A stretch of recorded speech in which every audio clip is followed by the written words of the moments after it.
And a check swing foul, and he got hurt by that. I think it pinched his fingers and the hand at the same time.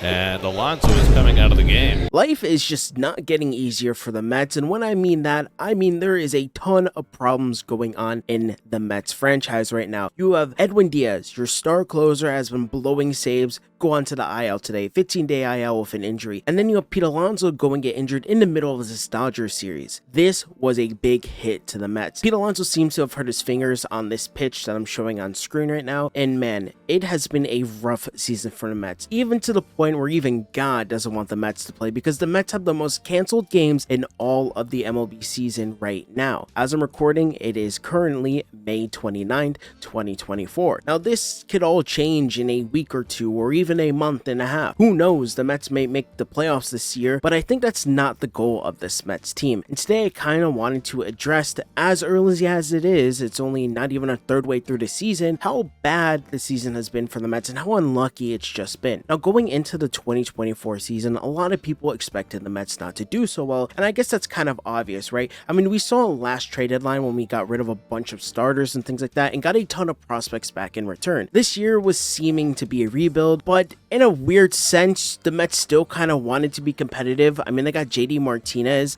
this offseason, and he's played decently at DH after coming back from injury. Now there's a ton of problems brewing when it comes to the Mets, and then first off I want to talk about Pete Alonso. Now as I'm recording, we don't know how serious Pete Alonso's injuries are, making this halfway through the game. He still has to get x-rays and stuff, but let's just say Pete Alonso's out for 15 days or 30 days. He's on the IL pretty much. This is going to be a very bad sign for the Mets and Pete Alonso as just a overall value when it comes to being a baseball player. And I mean value because a big talking point is, hey man, are the Mets going to trade Pete Alonso? Because he still has a ton of value being a really good first baseman and pretty much a bona fide all-star when it comes to that team. Now, the reason people think Pete Alonso is going to get traded is because they haven't really gotten any good extension talk working. I mean, Pete Alonso has wanted more money, and the Mets don't want to pay for him, especially if he's going to be an aging first baseman. He still has a ton of years going for him, but when he reaches that 30-year mark, they really think he's going to fall off dramatically. Now, I think Pete Alonso would be smart to keep if I'm the Mets. It brings morale. Of course, we know the Mets did that with Brandon Nimmo, and we are seeing how that's playing out right now, but I think the Mets are taking a really interesting approach. Pete Alonso is 29 years old. He's going to be 30 years old next season, and they don't want to give him a huge contract. I think that's kind of fair, but you also have to put into perspective how much Pete Alonso has done for your franchise.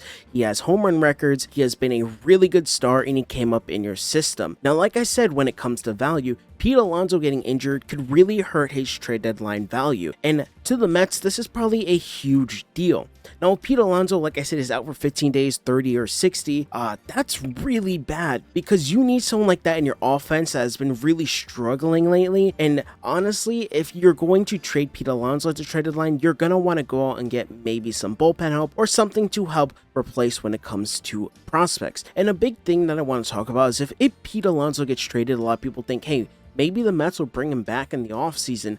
But I feel like once you trade a guy like that wants to stay with his franchise for the rest of his life, it's going to have a chip on his shoulder and he's not going to want to come back. I mean, there was rumors, I believe, last year where he was going to get traded to the Brewers, and we all know how that affected Pete Alonso. He acted like it wasn't a big deal, but in reality, it was kind of a big deal. This guy has stated many times that he wants to stay with your franchise, and I know that's kind of old news, but at the same time, if Pete Alonso does get traded, it's kind of a big factor to your team's success. Now, besides Pete Alonso being a big topic in this video, I want to talk about a little bit more of some of the Mets struggles when it comes to just their overall performance. But before we get into the big issues when it comes to the Mets, please leave a like and subscribe, and let's get into it. Now, if we want to talk about their pitchers, or I guess their closers, we could talk about Edwin Diaz, which I already made a video on. You could check that out. I'll put it up here if you want to go look at it. But pretty much Edwin Diaz has not been performing as well as he should be, like he was in 2022, but that's pretty obvious. I mean, the dude's coming off of a very serious injury, and a matter of fact, he's on the 15-day IL now. What a shocker. He wasn't playing well, and now he's on the 15-day IL. I mean, it was pretty obvious something wasn't good with Edwin. He literally had 3 blown saves in a row dating back to his season in 2021. That's the last time he's ever done that.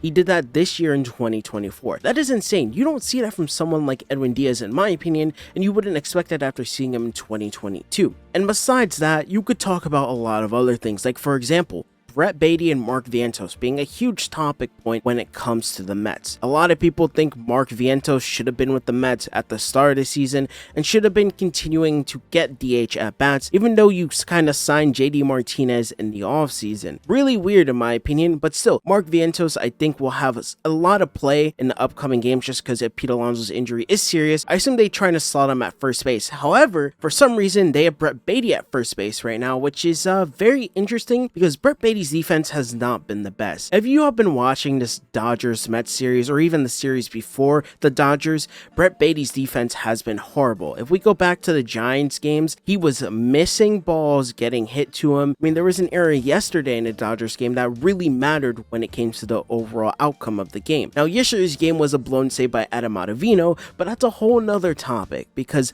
the Mets bullpen has been lolmetsing. And to me, that stinks because I think the Mets have a lot of potential to do really well, and it sucks because I feel like the last couple of years it's just been injury after injury. Starling Marte getting injured in 2022, and I know I'm sounding like an old head kind of preaching about injuries and blaming everything on that, but really if we look back at the Mets teams the last couple of years, it's just been nothing but injuries and bad luck. Now you could all blame 2022 on not getting good deals when it came at the trade deadline and things like that, but we're talking about 2024 now, so I'll reel it back in. 2024 has been a really weird season for the Mets. Like I said, we're inching towards the third way mark into the season. I think they played about, I want to say 52 or 53 games, so we're getting there. And I really think if the Mets don't want to compete this year, they want to rebuild that farm system and stuff, I think you do trade Pete Alonso. I know it's not the main topic of the video, but I think that is a big deal, and personally, do I want that to happen? No, and I really hope that the Mets can compete in the next couple of weeks and months so they can go out at the trade deadline and be like, oh yeah, we could kind of do something this year.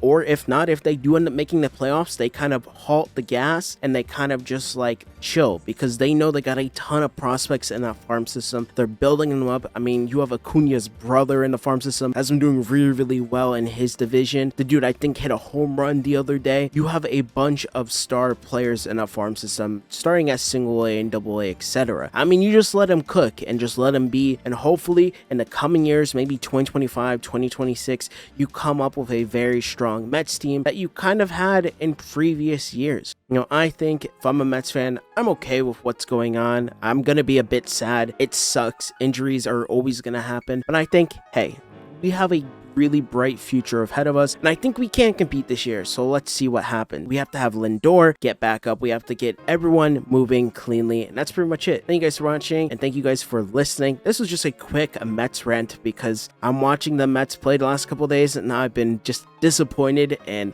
overall just like sad because injuries suck in baseball. I mean, we've seen great players get injured and their teams just don't really come back from it. So yeah, that's pretty much it. Thank you guys for watching. Have a good night or day. Please leave a like and subscribe if you like this content, and have a good one. Bye.